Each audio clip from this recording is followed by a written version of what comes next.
Bonjour Marie-Christine, Bonjour Thierry, bonjour à tous. comment allez-vous? Tout va très bien. Quelques jours de congé qui me permettent de travailler un petit peu à des fins personnelles, donc faire des chroniques entre autres, Oui, pourquoi c'est pas. bien, et de souffler un petit peu. Alors, la Absolument. semaine dernière, il y a des personnes qui m'ont interrogé, qui m'ont dit, mais qu'est-ce que c'est que ce droit d'échelle dont vous allez parler? C'est ce dont nous allons parler aujourd'hui. Alors, qu'est-ce que c'est que ce droit d'échelle? Alors, ce droit d'échelle, il peut être défini comme le droit de passer sur le front voisin afin de réaliser des réparations. Je vais donc pouvoir appuyer mon échelle, mes échafaudages à partir de ce front voisin, à partir du terrain limitrophe, afin de réaliser des réparations sur ma propriété, sur ma maison par exemple, ou dans le but de construire une piscine, je suis amené à passer sur le fond voisin. Voilà, qui est déjà plus clair. Est-ce qu'il existe un texte de loi? Non, le Code civil n'a rien prévu en la matière, alors même que l'ancien droit prévoyait. Donc aujourd'hui, lors de la promulgation du Code civil, on n'a pas repris ce droit d'échelle, donc il ne faut pas le rechercher dans un quelconque texte de loi. En revanche, on pourrait en la matière parler de coutume, puisque dans la mesure où on vous autorise à construire en limite de propriété, il est parfaitement logique que soit reconnue la possibilité de réaliser des travaux nécessaires à la conservation du bâti implanté sur votre parcelle. Donc, les magistrats ont de ce fait toujours accepté ce droit d'échelle, toujours consenti, sous condition, bien sûr. D'accord, est-ce qu'on peut analyser ça comme une servitude?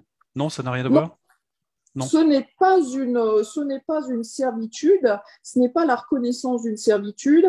En effet, plusieurs conditions doivent exister pour que ce droit puisse lui-même exister, d'une part, et puis ce n'est pas un droit automatique, c'est-à-dire qu'on ne peut pas ouvrir la porte du voisin, le portail du voisin, poser son échelle en disant j'ai ce droit. Non, ce serait totalement faux. Donc il ne s'agit pas d'une servitude. Concernant les conditions, je disais que plusieurs devaient être réunies pour que ce droit puisse recevoir application. Il faut tout d'abord que les travaux que l'on envisage soient indispensables. Donc, il est hors de question d'aller gêner le voisin pour des travaux qui n'auraient pas une utilité. Je ne dois pas avoir d'autres solutions. C'est-à-dire que concrètement, si je peux passer ailleurs, si je peux réaliser ces travaux à partir de mon fonds à moi, alors même que ce serait moins économique, je serais tenu d'envisager cette solution sans aller ennuyer le voisin.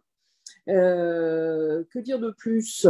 Bien sûr, si le voisin doit subir une gêne quelconque, il faudra bien entendu l'indemniser. Et cette gêne doit être proportionnée aux travaux que l'on envisage de réaliser. D'accord. Comment faut-il procéder pour mettre en place ce tour d'échelle avec son voisin pour pas qu'il n'y ait de soucis? Alors, bien sûr, comme ce n'est pas une servitude, je dois demander l'autorisation au voisin. Il me faudra une autorisation du voisin. Dans cet accord, on définira les modalités de cette intrusion finalement. Donc, notamment quant aux dates où on envisage de poser l'échelle, l'échafaudage ou autre. La largeur de la bande qui nous sera utile pour réaliser nos travaux, la durée des travaux. Donc tout ceci doit être prévu dans une convention. Ce droit d'échelle ne m'autorise pas à laisser des gravats chez le voisin, ne m'autorise pas à détruire chez le voisin, bien sûr. Alors, dans ce contexte, je conseille vivement un écrit pour qu'il n'y ait pas de quiproquo. Et j'irai même plus loin que cet écrit. Je prévoirai, si possible, un état des lieux de ce qui était avant notre intrusion, ce que j'appelle une Hmm. intrusion, et puis ce qu'il en est ensuite des travaux, justement dans le but d'indemniser si nécessaire. Mais sans entre voisins, enfin, sans faire appel à quelqu'un d'extérieur. Sans faire appel à quelqu'un d'extérieur. Alors, si jamais, parfois, j'ai tendance à conseiller quand même l'intervention de l'huissier. Je veux constater l'état de la parcelle avant mon passage, de crainte que l'on me reproche d'avoir causé des désagréments ou des dégâts. à ce compte-là, il peut être utile de faire passer un huissier. Ce que je ne préconise pas dans tous les cas, c'est en fonction Hmm. du dossier.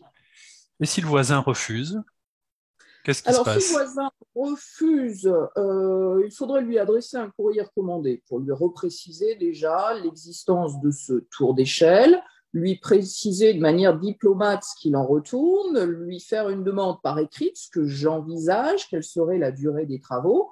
Alors, soit le voisin accepte et tout se termine là, soit il refuse encore et on sera tenu de passer par une médiation judiciaire, voire devant le juge. Et à ce moment-là, ce serait le juge qui déciderait, étant précisé une nouvelle fois qu'en règle générale, les magistrats reconnaissent ce droit d'échelle à partir du moment où les conditions sont réunies. Je ne peux pas passer ailleurs, je suis tenu d'entretenir ma propriété, mon bien.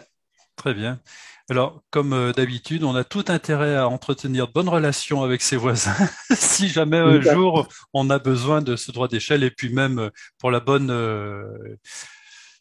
pour la bonne entente entre voisins au sein d'un quartier. Tout à fait, et ça, je le crie haut et fort, toujours tenter de discuter avant d'envisager une voie judiciaire.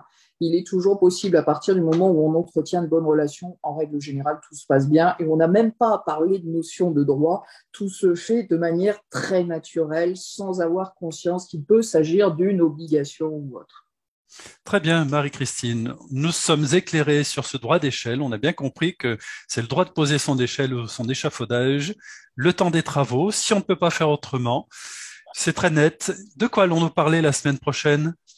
Alors, la semaine prochaine, je songeais à ces personnes, c'est parti, l'idée est partie des réflexions de mes étudiants, je songeais à ces artisans, ces commerçants, ces agriculteurs, peu importe l'activité, qui demandent un coup de main à un membre de leur famille ou à un ami.